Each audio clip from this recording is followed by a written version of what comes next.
Hello friends, welcome back to my channel वांगशियन lovers. अगर आप मेरे चैनल पर न्यू हो तो प्लीज़ मेरे चैनल को सब्सक्राइब कर दीजिए, वीडियोस को लाइक कर दीजिए फॉर मोर वांगशियन एफएफ। तो मैं आज आपके साथ वांगशियन एफएफ पेनफुल लव का नेक्स्ट पार्ट शेयर करने वाली हूँ। तो चलिए हम आज का पार्ट शुरू करते हैं। कल के पार्ट में हमने देखा था कि फई का बर्थडे था और जब वांग जी और वी यिंग ने फई का बर्थडे सेलिब्रेट किया उसके बाद वो सब चले गए थे। जब वी यिंग ने अपनी डॉटर फई से पूछा कि उसे बर्थडे गिफ्ट में क्या चाहिए, तो फई ने विंग से कहा कि मॉम, मुझे बस इतना ही चाहिए कि आप और डैड एक साथ रहें और प्लीज़ आप डैड को माफ़ कर दीजिए, उन्हें एक बार मौका तो दीजिए। आप ही कहती हैं कि अगर कोई दिल से माफ़ी मांगे तो हमें उन्हें माफ़ कर देना चाहिए। इसके बाद भी ये कुछ नहीं बोलता और वो अपने डॉटर फई को वहाँ से वापस सुलाकर वहाँ से बाहर आ जाता है। और जब वांग जी ने विंग से कहा कि वो फई के बर्थडे पर एक पार्टी देना चाहता है तो वांग जी ये बोलकर वहाँ से चला जाता है और विंग वहीं बैठा रहता है। विंग ने मना नहीं किया था और ना ही विंग ने हाँ कहा। उसके बाद जैसे मॉर्निंग होती है, विंग उठता है और उठकर फ्रेश होकर वो किचन में चला जाता है ब्रेकफास्ट बनाने के लिए।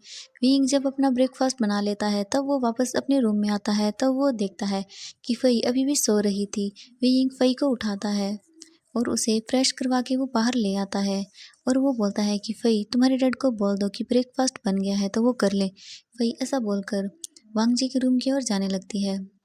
तब वो देखती है कि डोर तो पहले से ही ओपन था, तो फई अपने डैड को वहाँ आवाज़ देने लगती है, लेकिन वांग जी के अंदर से कोई आवाज़ नहीं आती। इसके बाद फई अंदर जाकर चेक करती है तो वहाँ फई के डैड नहीं थे।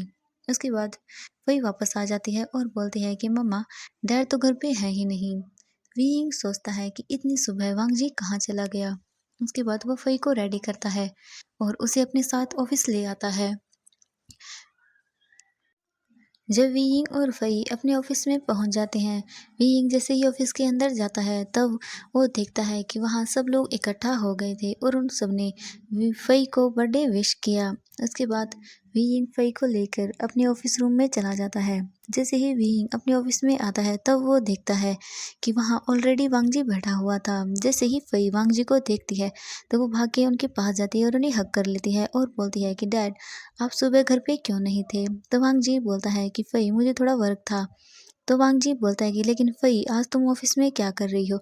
तो फई बोलती है कि डैड, वो क्या है कि जब से मैं 5 साल की हो गई तभी से मैंने मॉम के साथ हर बर्थडे पर ऑफिस आना शुरू कर दिया, क्योंकि मैं अपनी मम्मा की तरह एक बहुत बड़ी बिजनेसमैन बनना चाहती हूँ।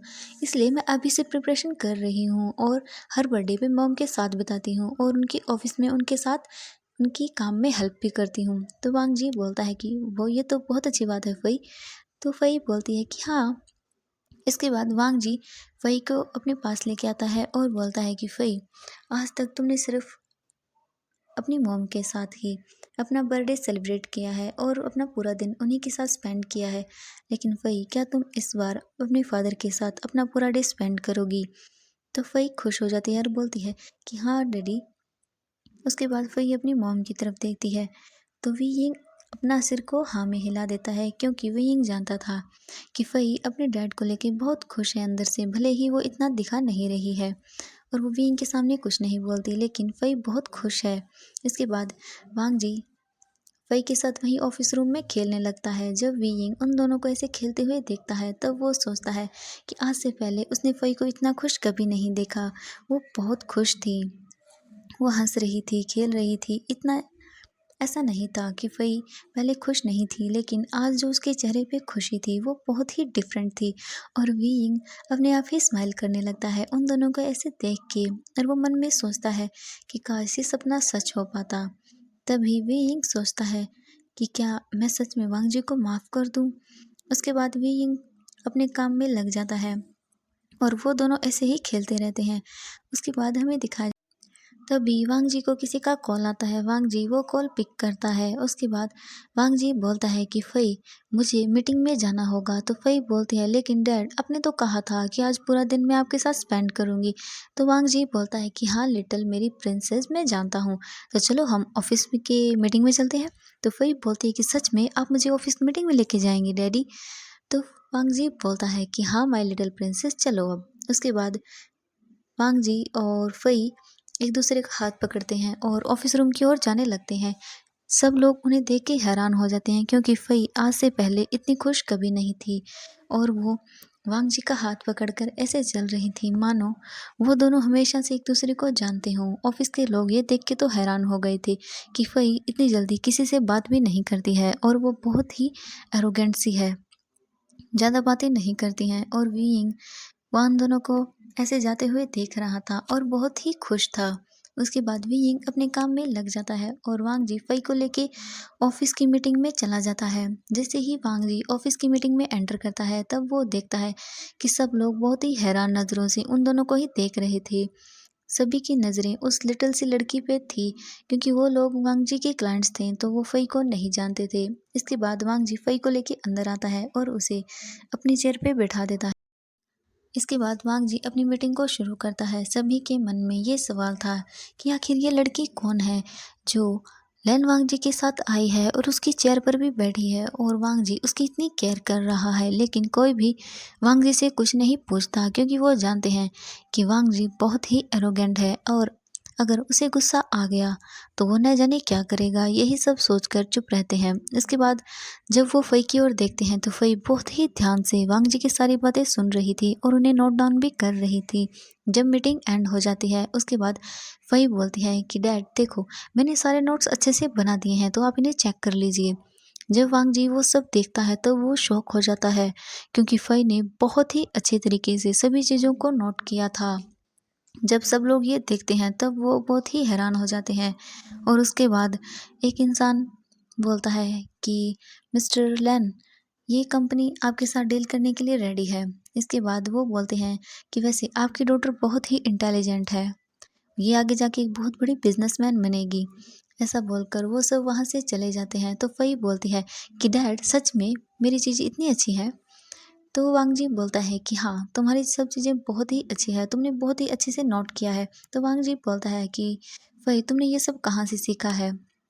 तो फ़ई बोलती है कि डैडी आप जानते हैं कि मेरी मम्मा कितनी बड़ी बिजनेसमैन है, तो मैंने ये सब उन्हीं से सीखा है।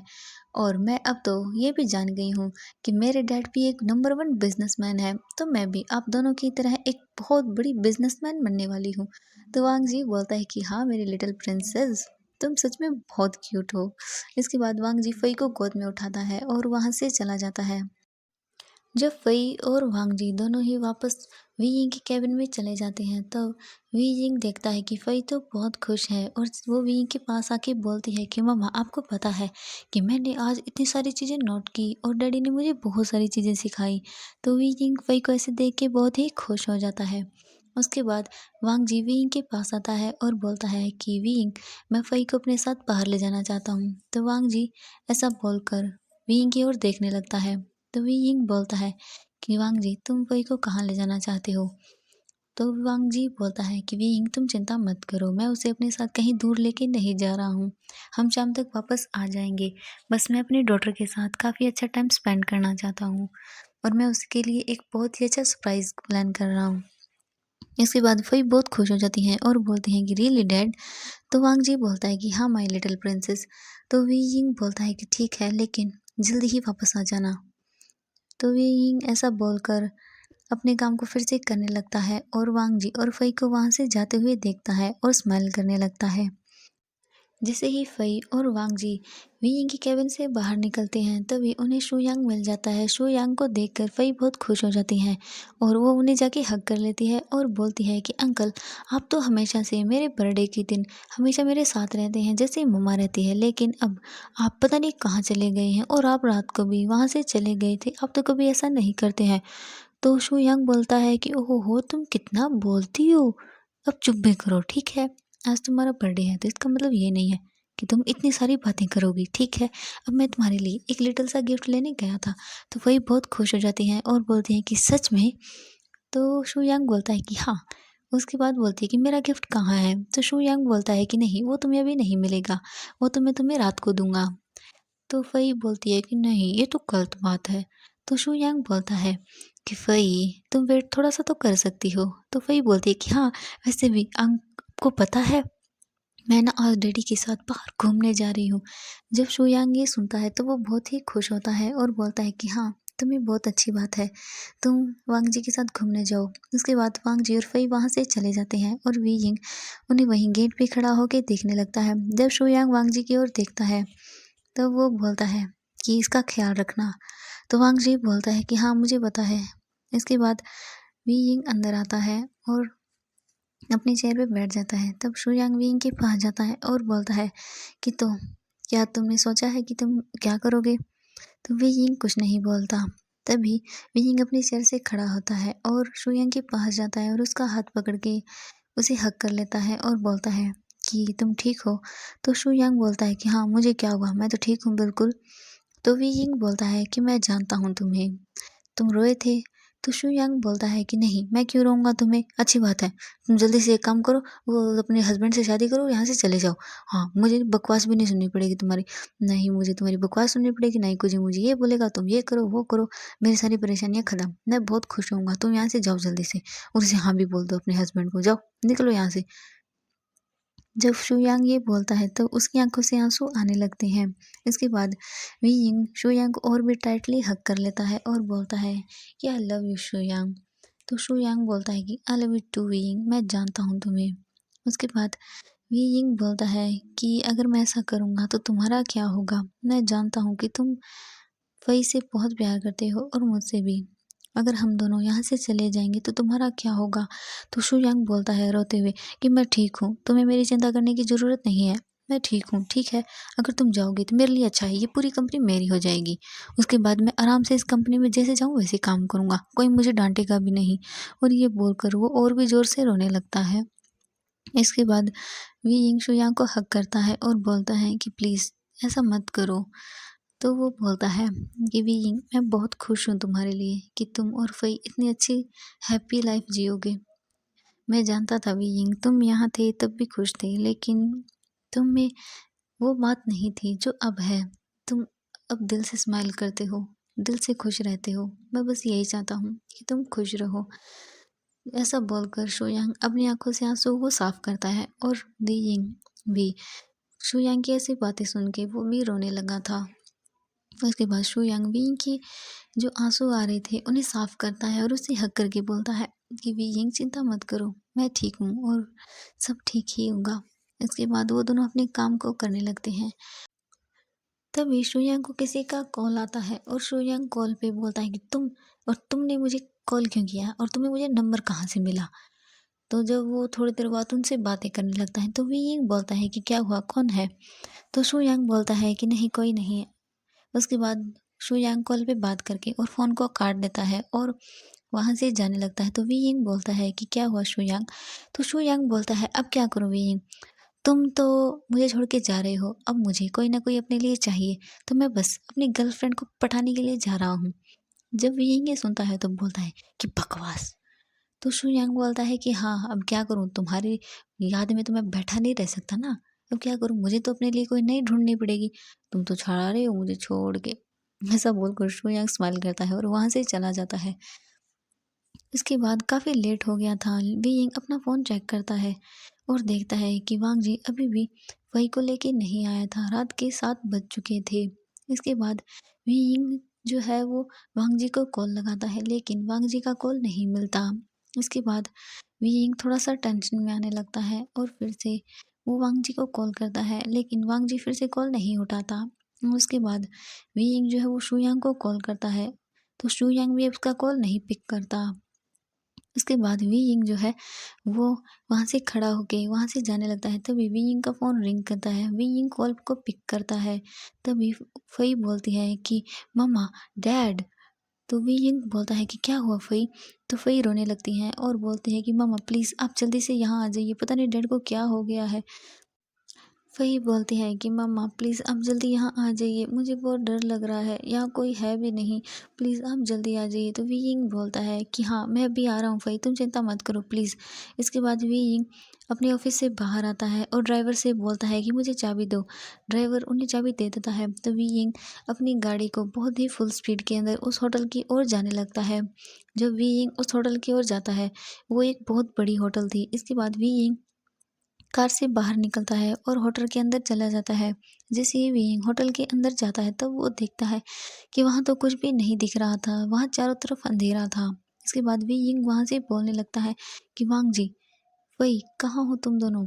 इसके बाद वो ज़ोर ज़ोर से वहाँ चिल्लाने लगता है, लेकिन कोई भी उसकी आवाज़ों को नहीं सुनता। वहाँ बहुत अंधेरा था और विंग को कुछ भी नहीं दिख रहा था। तभी अचानक से वहाँ पर लाइट ऑन हो जाती है।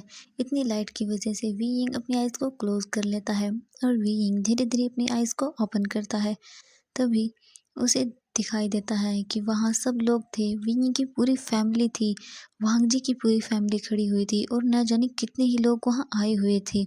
वीइंग इतने सारे लोगों को देख के बहुत शॉक हो गया था और वहीं खड़ा रहता है। इसके बाद वो देखता है कि उसके सामने एक पर्सन खड़ा था जिसने पूरे ब्लैक रोब्स पहने हुए थे। वो इंसान बहुत ही प्रिटी लग रहा था। वीइंग तो बस उसकी तरफ ही देखता रहता है।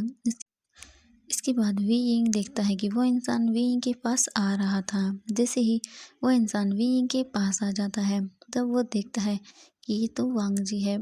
इसके बाद वांग जी वीइंग के पास आकर खड़ा हो जाता है और बोलता है कि मैं आप सबको कुछ बताना चाहता हूँ। आज मेरी लिटिल प्रिंसेस का बर्थडे है, यानी कि मेरी बेटी का बर्थडे है आज, और मैं चाहता हूँ कि मेरी बेटी का बर्थडे एकदम स्पेशल हो। तो प्लीज़ वेलकम माय डॉटर वी फई। ऐसा बोलकर वांग जी सीढ़ियों की तरफ जाने लगता है। तभी सभी की नज़रें वहाँ ऊपर टिक जाती है क्योंकि वहाँ एक बहुत सी क्यूट सी गर्ल खड़ी हुई थी जिसने बिल्कुल ब्लैक कपड़े पहने हुए थे और वो ब्लैक ड्रेस में इतनी ब्यूटीफुल लग रही थी कि कोई भी अपनी नज़रें उससे नहीं हटा पाता। इसके बाद वो लड़की वहाँ ऊपर से चल के नीचे आती है। इसके बाद वांग जी उसका हाथ पकड़ता है और बोलता है कि माय लिटिल प्रिंसेस, तो कैसा लगा आपको मेरा सरप्राइज़। तो फई बहुत खुश हो जाती हैं और बोलती हैं कि डैडी आप बेस्ट डैड हो। इसके बाद वीइंग फई के पास आता है और बोलता है कि ये कैसा मजाक था तुम दोनों का मेरे साथ। तो फई बोलती है कि आई एम सॉरी मम्मा, लेकिन डैड चाहते थे कि हम आपको सरप्राइज़ दें। तो कैसा लगा आपको हमारा सरप्राइज़। तो वीइंग फई को हग कर लेता है और बोलता है कि दोबारा ऐसा कभी मत करना, तुम्हें पता है मैं कितना परेशान हो गया था जब तुमने ये सब कहा। और वांग जी वीइंग को बस वहीं देखता रहता है। इसके बाद वीइंग जो है वो वांग जी की तरफ देखता है और गुस्से में बोलता है कि तुमने किसने कहा था कि ये सब करने के लिए, और तुमने ये सब क्यों किया। तुम्हें पता है मैं कितना टेंशन में आ गया था। और वीइंग वांग जी को हक कर लेता है। इसके बाद वांग जी तो शॉक में चला गया था। आज पहली बार वीइंग ने वांग जी को हक किया था। इसके बाद वांग जी अपने हक को ब्रेक करता है और अपने घुटनों पर बैठ जाता है और बोलता है कि वीइंग, मैं इन सब के सामने अपनी सारी गलतियों को एक्सेप्ट करता हूँ। और वो माइक अपने हाथ में लेता है और वहीं बैठा हुआ घुटनों पर बोलता है कि वीइंग, आई एम सॉरी उस वक्त तुम्हें अकेला छोड़ने के लिए। आई एम सॉरी तुम्हें उस दिन वो सब बोलने के लिए। आई एम सॉरी तुम्हें उस हालत में इस तरह जाने देने के लिए बोलने के लिए। I am sorry. Please weighing, क्या तुम मेरी सारी गलतियों को माफ़ करके एक बार फिर से मुझे अपनी लाइफ में जगह दोगे। क्या तुम मुझे अपनी इस छोटी सी फैमिली का हिस्सा बनाओगे। वीइंग प्लीज़, मेरी सारी गलतियों को मैं नहीं चाहता। वीइंग, मैं तुमसे ये नहीं कह रहा कि मुझे माफ़ कर दो, मैं बस इतना चाहता हूँ वीइंग कि प्लीज़ तुम एक बार बस मुझे चांस दे के देखो, मैं दोबारा ऐसी गलती नहीं करूँगा। I am sorry weighing. इसके बाद वीइंग वांग जी बोलता है कि weighing, will you marry me. जब सब लोग ये सुनते हैं तो सब लोग क्लैपिंग करने लगते हैं और ज़ोर ज़ोर से चिल्लाने लगते हैं कि प्लीज़ वीइंग हाँ बोल दो। वहाँ पर सब लोग थे। वीइंग कुछ नहीं बोल पाता। वीइंग तो बस वहाँ चुपचाप खड़ा रहता है और उसे कुछ समझ में नहीं आता कि वो क्या बोले। तभी वीइंग के सिस्टर यानली वीइंग के पास आते हैं और बोलते हैं कि वीइंग हाँ बोल दो वीइंग, क्योंकि मैं जानती हूँ तुम दोनों एक साथ बहुत खुश रहोगे। वीइंग, आखिर कब तक तुम अपने पास्ट में जियोगे। एक बार इन्हें मौका देके देखो। तो वीइंग तो वांग जी बोलता है कि वीइंग, अगर तुम दिल से चाहते हो तो प्लीज़ एक्सेप्ट कर लो, अगर तुम नहीं चाहते तो मुझे आज मना कर देना। मैं तुम्हें दोबारा कभी भी तुम्हारे सामने नहीं आऊँगा, लेकिन मैं अपनी डॉटर से दूर नहीं रह सकता, मैं उससे मिलने आऊँगा। इसके बाद वी यिंग बोलता है कि yes I do. Wei Ying तो ये बोलकर अपने फेस को हाइड कर लेता है। उसके बाद जो है वो वांग जी खड़ा होता है और वी यिंग को हग कर लेता है। वो बहुत खुश था। वो वी यिंग को उठाकर वहाँ पूरी तरफ घूमने लगता है। वी यिंग को वांग जी गोद में उठा लेता है और वहाँ चारों तरफ घुमाने लगता है और बहुत ही चिल्लाने लगता है। वही तो बहुत खुश थी वी यिंग और वांग जी को ऐसे देख के। उसके बाद वी यिंग तो बहुत ही ब्लश करने लगता है क्योंकि वांग जी ने इतने लोगों के सामने उसे ऐसे गोद में उठाया हुआ था। इसके बाद वी यिंग बोलता है कि वांग जी प्लीज़ मुझे नीचे रखो। तो वांग जी बोलता है लेकिन क्यों, अब तो तुमने मुझे हाँ बोल दिया और हम बहुत ही जल्दी वेडिंग भी कर लेंगे। मैं सोच रहा हूँ हम कल ही कर लेते हैं। तो वी यिंग बोलता है क्या इतनी जल्दी, मुझे नीचे उतारो पहले। वी यिंग तो बहुत ब्लश कर रहा था। इसके बाद वांग जी वी यिंग को नीचे उतार देता है और वीइंग को फिर से हक कर लेता है। तो फ़ई उनके पास आती है और बोलती है कि ये क्या, आप दोनों तो मुझे भूल ही गए। तो वीइंग बोलता है कि नहीं माय लिटिल प्रिंसेस, ऐसा कैसे हो सकता है, और वो दोनों वही को हक कर लेते हैं। और उसके बाद वो मिलके सब वही के बर्थडे का केक कट करते हैं। इसके बाद सब लोग बहुत एंजॉय करते हैं और वीइंग वांग जी की ओर ही देखने लगता है और वो सोचता है कि ये उसने क्या कर दिया। क्या उसने सच में वांग जी को माफ़ कर दिया? और वो सोचता है कि अब आगे क्या होगा?